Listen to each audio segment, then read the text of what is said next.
perguntas. Eu quero pedir desculpa aqui para muitas pessoas, porque eu recebi e-mails durante a semana de pessoas que já sabiam que ia haver o programa com o Padre Paulo.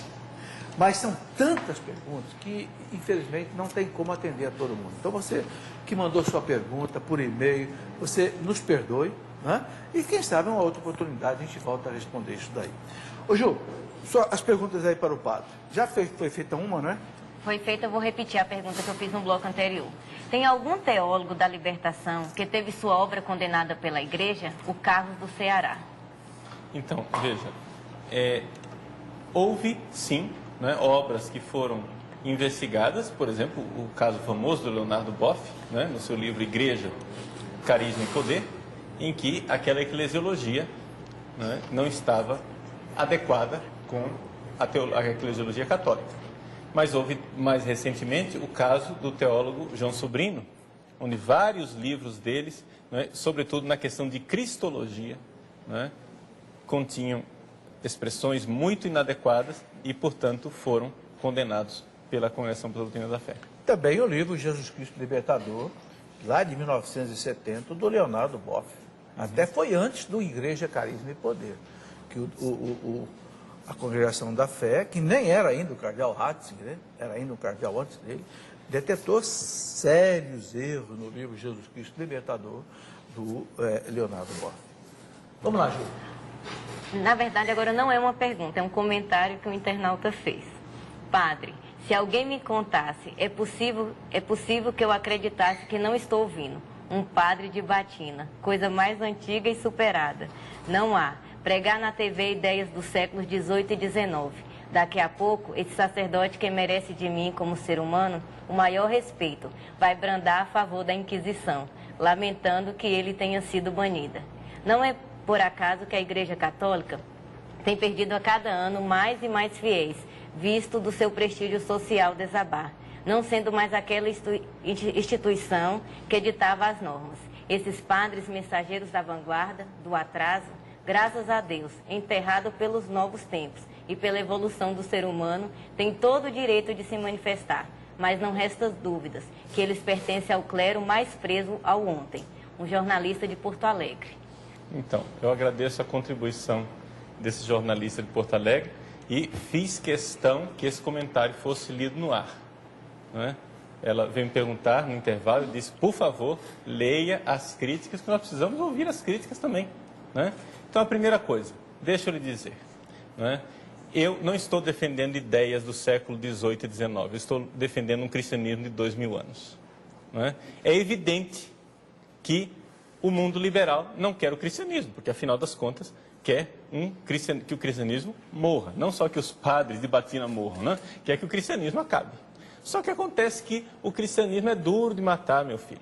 É duro de matar porque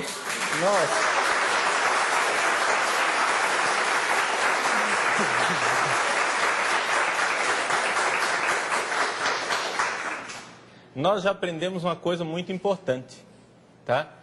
Que eu não quero reabrir nenhum capítulo da Inquisição, porque a igreja já aprendeu com os seus erros do passado que a fé não é uma coisa pela qual nós matamos, a fé é uma coisa pela qual nós morremos. Eu não estou disposto a matar você, mas estou disposto a morrer para defender a minha fé, isso sim.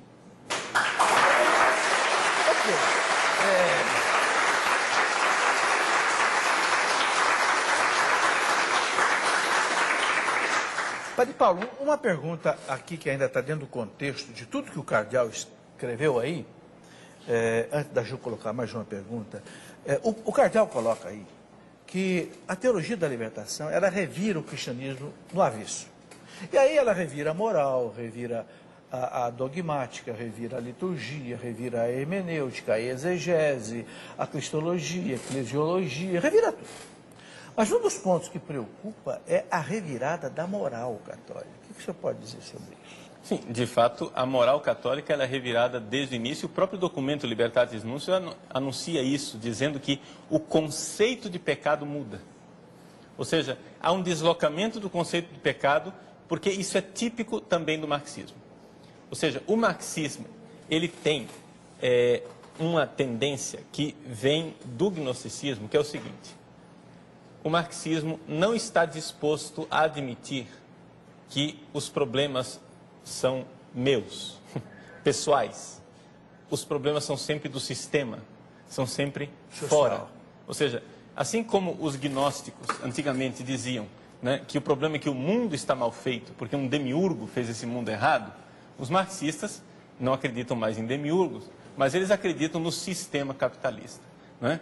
O sistema é que fez as pessoas serem más. E se eu faço coisas erradas, eu sou vítima do sistema.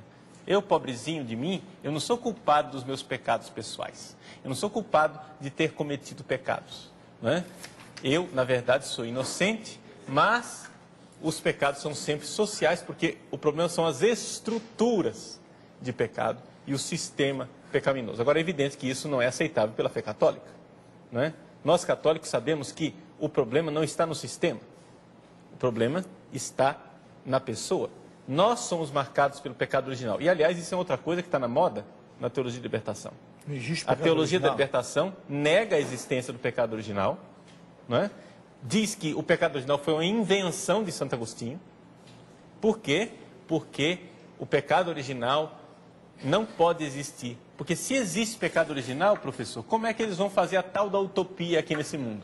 Se as pessoas vão continuar nascendo egoístas, com a tendência para o pecado, com a tendência para não partilhar, não ser solidárias, que é a realidade do pecado original, então como é que vai ter utopia nesse mundo? Eles têm que arranjar um jeito dos homens serem todos bonzinhos, anjinhos, nessa terra aqui.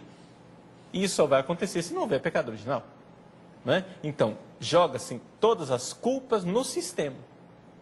O problema é o sistema que entrou em nossas mentes, impregnou nossas mentes. Então, o que acontece? Padres de batina, como eu, padres conservadores, padres que estão lutando pela fé de 2000 anos, são padres que estão trabalhando pelo sistema. E, portanto, esses padres não deveriam existir. Né? Então, esse é o tipo de mentalidade, né, que está aí. Essa mentalidade, ela é evidentemente anticristã. O problema aqui não é o padre de batina, é que o cristianismo incomoda. Que ainda exista, em pleno século XXI, uma criatura que realmente crê no Evangelho, que realmente crê no que está escrito na Bíblia, para eles é um absurdo. É o fim da picada. É uma traição total. É verdade. Padre Paulo, vamos lá. Ju, mais uma pergunta.